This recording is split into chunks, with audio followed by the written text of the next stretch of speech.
महाकुंभ करोड़ों श्रद्धालुओं की आस्था का प्रतीक है। महाकुंभ सिर्फ एक मेला नहीं, बल्कि यह आस्था, परंपरा और हिंदू संस्कृति का संगम है। श्रद्धालुओं के लिए यह एक पवित्र एहसास है, जिसका इंतजार सभी श्रद्धालुओं को बेसब्री से रहता है। आइए जानते हैं कब और कहाँ लगा था सबसे पहले महाकुंभ। कुछ ग्रंथों में उल्लेख है कि सतयुग से ही इस मेले का आयोजन किया जा रहा है। हालांकि किसी भी पुराण में विस्तार से इसके बारे में कुछ नहीं बताया गया कि कब और कहाँ हुआ, यह स्पष्ट नहीं है। कुछ ग्रंथों में बताया गया कि कुंभ मेले का आयोजन 850 साल से भी ज़्यादा पुराना है। आदि शंकराचार्य द्वारा महाकुंभ की शुरुआत की गई थी। कुछ कथाओं में बताया गया कि कुंभ का आयोजन समुद्र मंथन के बाद से ही किया जा रहा है, जबकि कुछ विद्वानों का कहना है कि गुप्त काल के दौरान से ही इसकी शुरुआत हुई थी। लेकिन सम्राट हर्षवर्धन से इसके प्रमाण देखने को मिलते हैं। इसी के बाद शंकराचार्य और उनके शिष्यों द्वारा सन्यासी अखाड़ों के लिए संगम तट पर शाही स्नान की व्यवस्था की गई थी।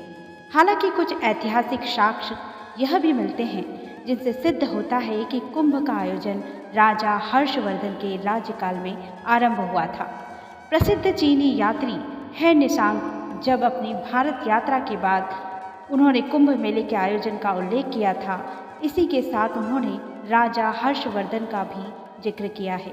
उनके दयालु स्वभाव के बारे में भी उन्होंने जिक्र किया था। है निशांग ने कहा था कि राजा हर्षवर्धन लगभग हर 5 साल में नदियों के संगम पर एक बड़ा आयोजन करते थे, जिसमें वह अपना पूरा कोष गरीबों और धार्मिक लोगों को दान में दे दिया करते थे। महाकुंभ और समुद्र मंथन के रहस्य।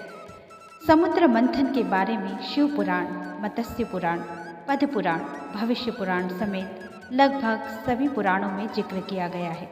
मान्यताओं के अनुसार समुद्र मंथन के दौरान जब अमृत कलश बाहर आया था, तब देवताओं और राक्षसों के बीच तनातनी और संघर्ष को कम करने के लिए भगवान विष्णु ने मोहिनी अवतार लिया था।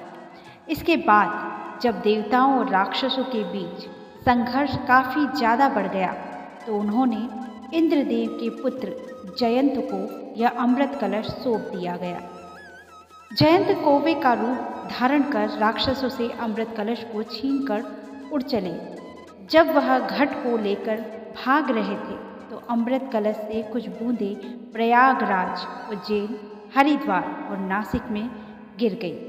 जहाँ जहाँ अमृत कलश की बूंदें गिरी, वहाँ वहाँ कुंभ मेले का आयोजन किया जाता है।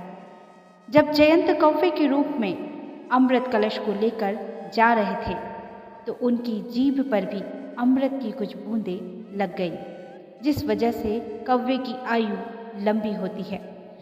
ऐसा माना जाता है कि कौवे जब भी मरते हैं, तो अधिकांश दुर्घटनावश ही उनकी मृत्यु होती है। अमृत कलश लेकर जब जयंत भाग रहे थे, तो कुछ बूंदें प्रयाग, उज्जैन, हरिद्वार और नासिक में भी अमृत की कुछ बूंदें गिर गई थी। इसलिए यहाँ कुंभ मनाया जाता है। इसके अलावा अमृत की कुछ बूंदें दुर्वा घास पर भी गिर गई थी, जिस वजह से दुर्वा को पवित्र माना जाता है और सर्वप्रथम पूजनीय देवता श्री गणेश जी को अर्पित भी किया जाता है। क्यों सिर्फ प्रयागराज में ही लगता है महाकुंभ? प्रयागराज में लगने वाले महाकुंभ का महत्व अधिक माना गया है। दरअसल यहाँ 3 पवित्र नदियाँ गंगा, यमुना और सरस्वती का संगम है, जिस वजह से यह स्थान अन्य जगहों की तुलना में अधिक महत्वपूर्ण है। सरस्वती नदी लुप्त हो चुकी है, लेकिन वह धरती के धरातल में आज भी बहती है। ऐसी मान्यता है कि जो व्यक्ति इन 3 नदियों के संगम में शाही स्नान करता है, उसे मोक्ष की प्राप्ति होती है। इसीलिए प्रयागराज में इसका महत्व अधिक माना जाता है। अगर आप भी किसी कारणवश महाकुंभ में नहीं जा पा रहे हैं, तो आप अपने घर पर कुछ नियमों का पालन करते हुए महाकुंभ शाही स्नान का पुण्य प्राप्त कर सकते हैं। आइए जानते हैं वो नियम कौन से हैं। घर पर शाही स्नान का पुण्य कमाने के लिए आप अपने आसपास किसी भी पवित्र नदी में स्नान कर इसका लाभ प्राप्त कर सकते हैं। अन्यथा आप घर में शाही स्नान के दिन नहाने के पानी में गंगा जल डालकर अगर स्नान करें, और सच्ची श्रद्धा भाव को मन में रखें तो आपको इस स्नान का पुण्य जरूर प्राप्त होगा। शाही स्नान सूर्योदय से पहले किया जाता है, इसलिए सुबह जल्दी उठें और स्नान करें। आप घर में नहाने के पानी में गंगा जल मिलाकर स्नान करें। इस दौरान गंगा मैया का स्मरण करें, हर हर गंगे का जप करें, इससे भी पुण्य प्राप्ति होगी। स्नान के समय साबुन, डिटर्जेंट जैसी चीज़ों का इस्तेमाल नहीं करना चाहिए। स्नान करते समय भगवान का ध्यान करें और ओम नमः शिवाय, ओम नमो भगवते वासुदेवाय जैसे मंत्र का जाप करें। आप गंगे च यमुने चैव गोदावरी सरस्वती नर्मदे सिंधु कावेरी जलस्मिन् सन्निधिं कुरु का जाप भी कर सकते हैं। आप यह मंत्र नहीं बोल सकते तो स्नान के दौरान गंगा मैया का सुमिरन करते हुए हर हर गंगे का जप कर लीजिए। दोस्तों, अगर वीडियो पसंद आई है तो वीडियो को लाइक कर लीजिएगा। चैनल पर नए हैं तो चैनल को सब्सक्राइब करके बेल आइकन को प्रेस कर लीजिएगा और कमेंट में हर हर गंगे ज़रूर लिखिएगा। मिलती हूँ आपको नेक्स्ट वीडियो में, तब तक के लिए हंसते रहिए, हंसाते रहिए। नमस्कार।